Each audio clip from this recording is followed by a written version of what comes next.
seu universo? No princípio dos tempos, o universo era um caos. O céu e a terra não estavam separados. O dia não se distinguia da noite. O sol, a lua e as galáxias não existiam. Foi quando, em meio a esta obscura massa, nasceu Panku, a primeira criatura do universo. Panku cresceu. Cresceu e se transformou num gigante que, ao abrir os olhos, se deu conta do caos em que vivia e decidiu ordená-lo. Pegou um machado e desferiu um poderoso golpe que partiu tudo em pedaços. Os elementos leves flutuaram e viraram o céu. Os elementos mais pesados desceram para o que hoje é a terra. Panku temeu. Temeu que o céu e a terra se juntassem de novo. Por isso, empurrou o céu com as mãos e pressionou a terra com os pés, permanecendo como um pilar do firmamento por milhares de anos. Quando o céu e a terra se fixaram, Panku deitou-se e dormiu. Então, seu corpo entrou em mutação. A respiração dele converteu-se em vento, a voz em trovão. Os olhos viraram o sol e a lua. O corpo e os membros formaram as montanhas. E o sangue, os rios. Dos pelos de Panku nasceram árvores e flores. Do seu suor surgiu o orvalho. Os parasitas de sua pele viraram animais e peixes. E os ossos, pedras e minerais. Assim, foi criado o mundo em que vivemos. O homem pode ser como o gigante Panku e dar continuidade à missão dele de ser o mediador entre o céu e a terra, participando da constante criação e renovação da vida. Pois o que existe na natureza existe dentro do homem.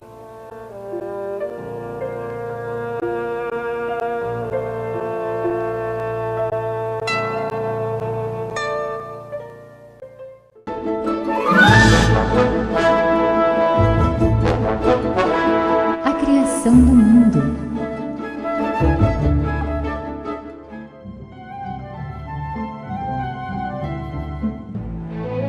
No princípio, Deus criou o céu e a terra, mas só existia o escuro na terra.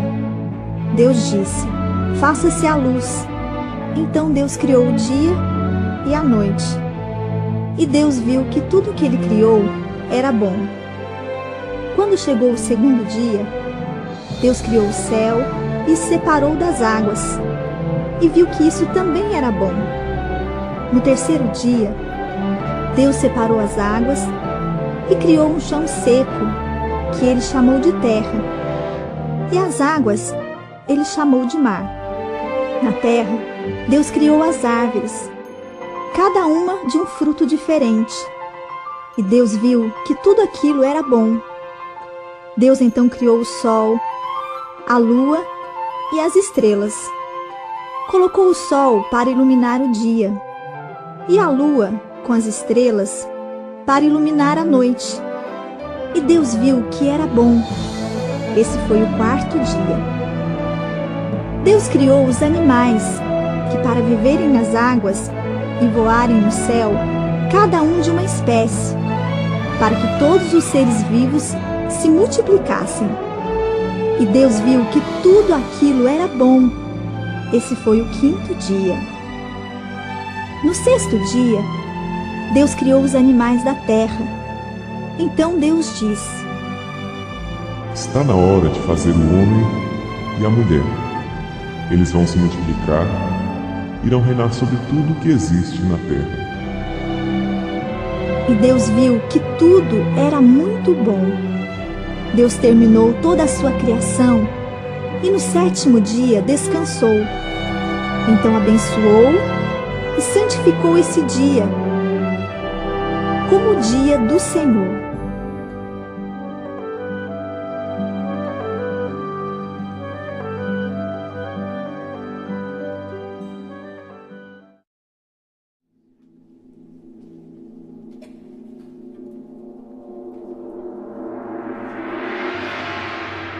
Naquele tempo, nem antigo e nem passado, porque nem tempo ainda havia, já existia Nhamandu. Nhamandu inspira e quando sopra seu hálito, a existência simplesmente acontece. Uma vez, Nhamandu inspirou e quando soprou, nasceu Quaraã, de dentro dele mesmo. Por sua vez, Quaraã, de si mesmo, no seu coração, faz surgir Tupã.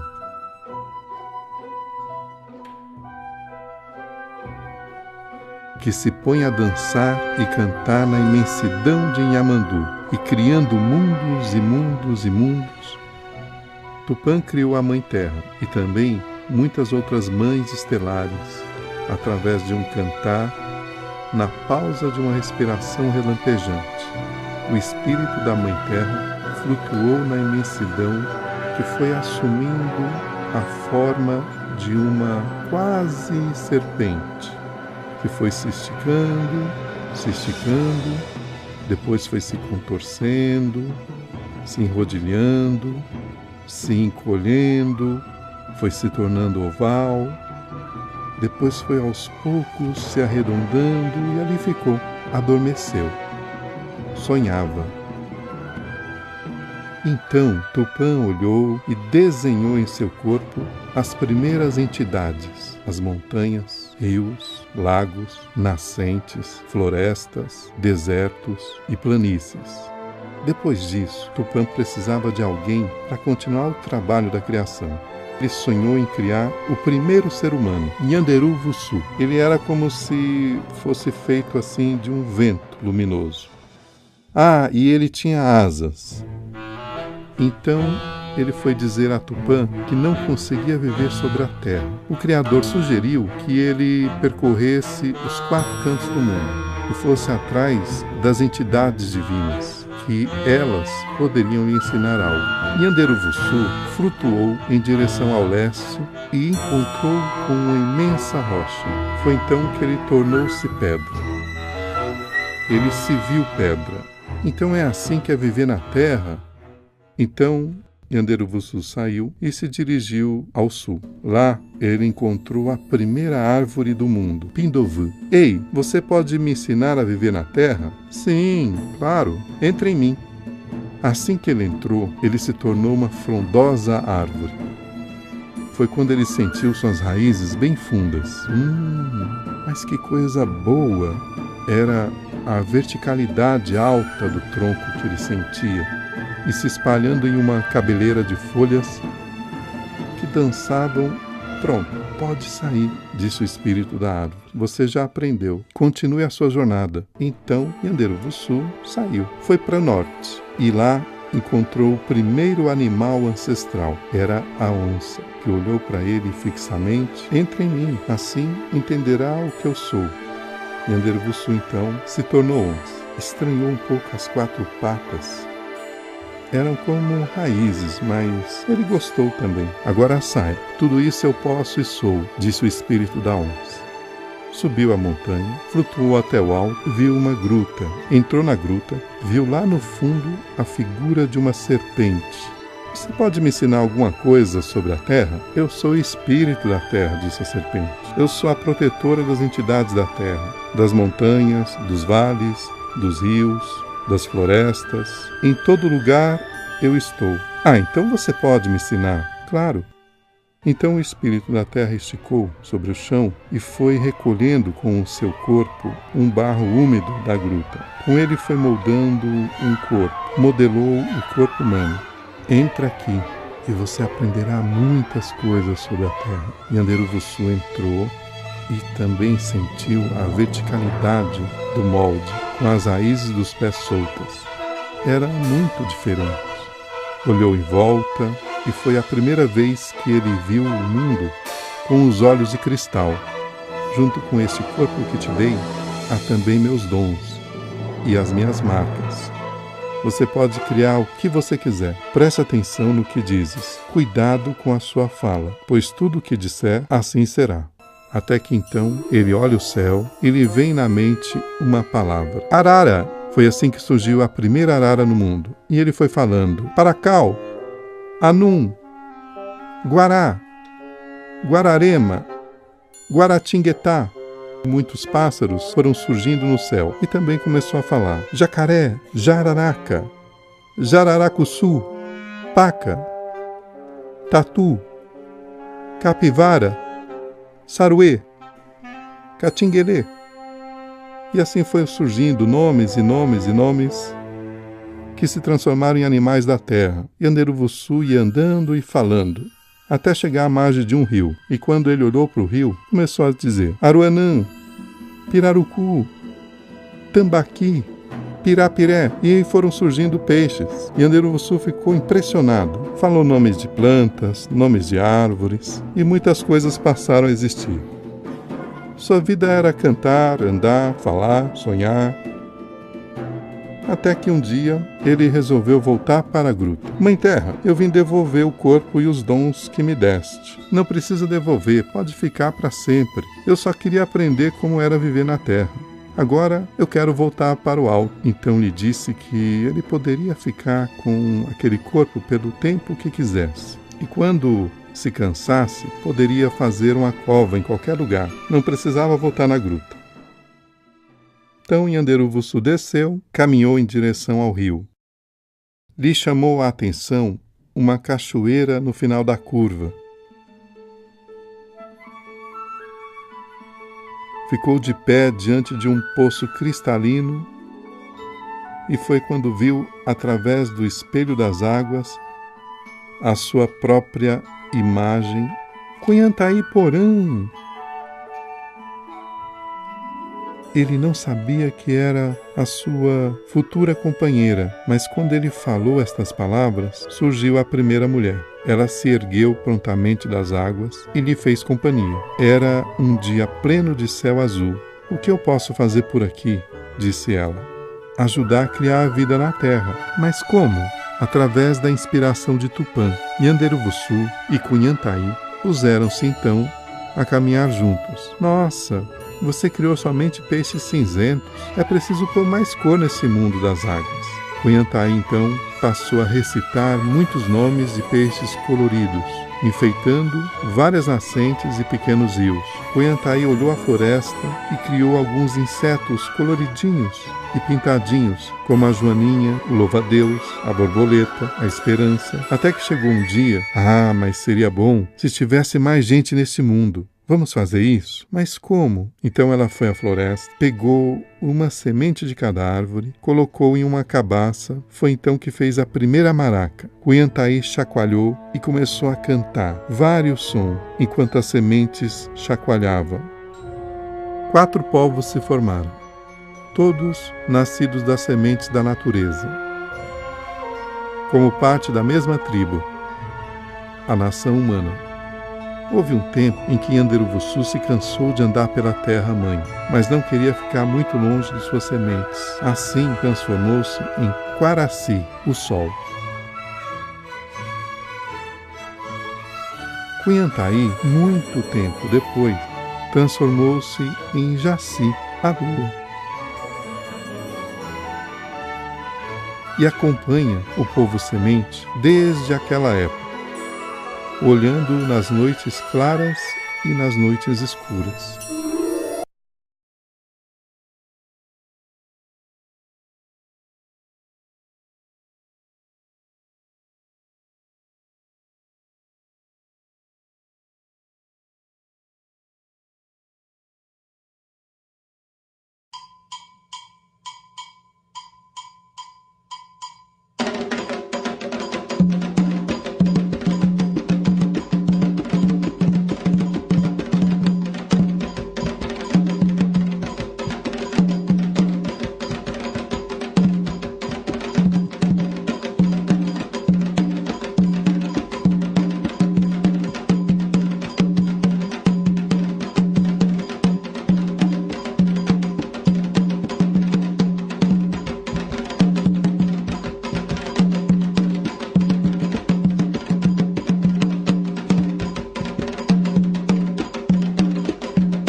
começo dos tempos.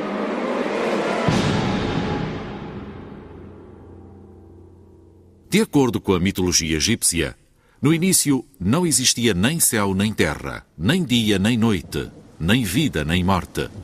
Apenas a escuridão e a água primevas. Depois, num momento semelhante ao das cheias anuais do Nilo, as águas retiraram-se e a terra apareceu, formando o monte da criação.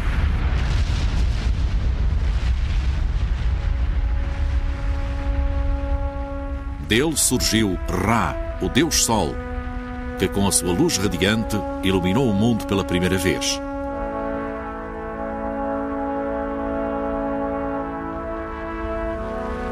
Ra criou as divindades do ar e da água e separou a terra do céu, permitindo assim o nascimento do resto da criação.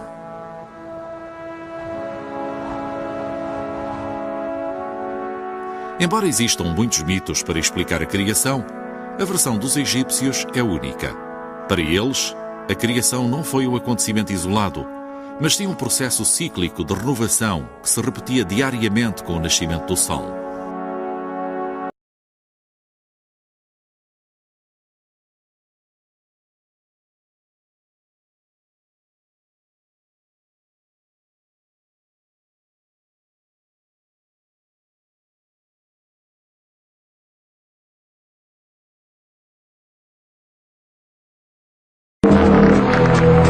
De acordo com a teoria mais aceita pela ciência, o universo surgiu há 13 bilhões e 700 milhões de anos. Esse é o modelo do Big Bang, a história moderna da criação. Foi depois dessa grande explosão que surgiu tudo o que existe no universo. Aos poucos, essa matéria começou a esfriar. 400 mil anos depois do Big Bang, a matéria já estava fria o suficiente para começar a se agrupar e formar os primeiros elementos. O hidrogênio, que pode ser encontrado na água, e o hélio, esse gás que é usado para encher balões. Formaram-se então gigantescas nuvens compostas principalmente de hidrogênio. Durante quase 1 bilhão de anos, isso foi tudo o que existiu no universo. Ondas de choque do Big Bang ainda ecoavam. A matéria girava como numa dança cósmica. Mas chegou um momento em que as nuvens de hidrogênio sucumbiram ao próprio peso e entraram em colapso. A matéria foi ficando cada vez mais quente e densa. E então algo incrível aconteceu. Nasceram as primeiras estrelas. O nosso Sol é uma estrela e surgiu há cerca de 4 bilhões e meio de anos. Estrelas brilham durante bilhões de anos, gerando luz e calor, como o nosso Sol. Mas um dia, elas também entram em colapso e morrem. É durante esse fim da vida das estrelas que são formados os outros elementos da natureza, além do hidrogênio e do hélio. O carbono, que está em todos os seres vivos, no carvão mineral, nos diamantes, o cálcio dos nossos ossos, o ferro. Tudo isso nasceu nas estrelas. Você já parou para pensar para onde vão as estrelas durante o dia? Elas não vão para lugar nenhum, elas estão aí, só que elas são ofuscadas pela luz do sol. Quando a noite cai e o céu está limpo, podemos contar as estrelas visíveis. Por incrível que pareça, não conseguimos enxergar mais do que 3.000. Mas para se ter uma ideia de como o universo é grande, só na nossa galáxia, a Via Láctea, existem pelo menos 200 bilhões de estrelas. E em todo o universo conhecido pelo homem, existem 70 sextilhões de estrelas. Ou seja, 7 seguido de 22 zeros. Se lembrarmos que todas as estrelas visíveis no céu não passam de 3.000, podemos ter uma ideia da imensidão do universo. O Sol é para nós a estrela mais importante do universo. Sem a luz e o calor do Sol, nós simplesmente não existiríamos. Estrelas como o Sol têm brilho próprio. Planetas como a Terra e corpos celestes como a Lua apenas refletem a sua luz. Mas de onde estrelas tiram sua energia? Como como elas se mantêm acesas, brilhando intensamente, emitindo luz e calor. No interior de toda a estrela existe uma imensa fornalha que funde o hidrogênio a uma temperatura que chega a 15 milhões de graus. É daí que as estrelas tiram o seu brilho. O mais próximo que o ser humano já chegou de produzir energia parecida foi com a detonação de uma arma de destruição em massa.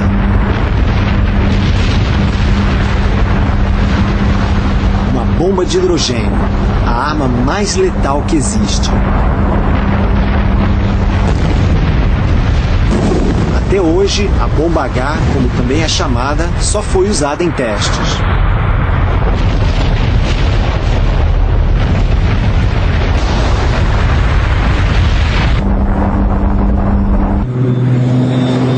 As bombas atômicas que os americanos jogaram nas cidades japonesas de Hiroshima e Nagasaki, por mais destruidoras que fossem, não se comparavam em força às bombas de hidrogênio.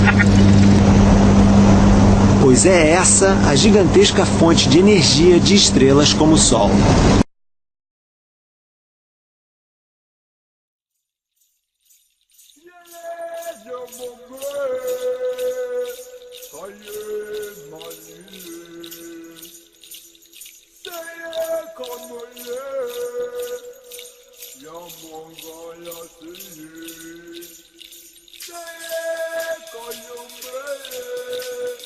Why you